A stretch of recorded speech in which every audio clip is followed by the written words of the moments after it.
उपमुख्यमंत्री एकनाथ शिंदे हे 3 दिवस दरेगावी मुक्कामी आहेत।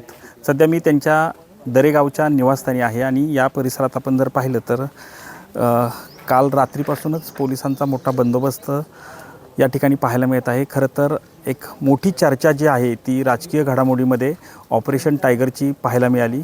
याबाबत उबाटा गटाचे 8 खासदार उपमुख्यमंत्री एकनाथ शिंदे यांच्या संपर्कात असल्याची माहिती समोर आली होती। मात्र याबाबत उपमुख्यमंत्री एकनाथ शिंदे यांनी स्वतः ट्विट करत आणि शिवसेनेच्या काही खासदारांनी देखील याबाबत अशी प्रतिक्रिया दिलेली आहे की या अनुषंगानं कोणतीही चर्चा किंवा बैठक उबाटा गटाच्या खासदारांसोबत झालेली नसल्याचं एकूणच स्पष्ट केलेलं आहे।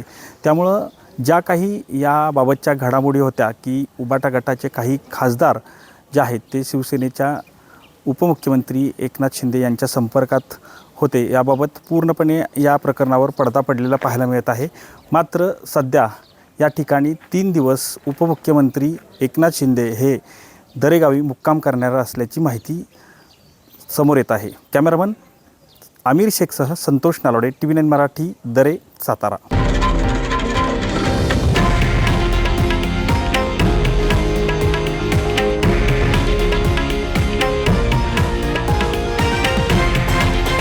हे आहे देशातील नंबर 1 न्यूज नेटवर्क आणि आपण पाहत आहात TV9 मराठी, एकमेव।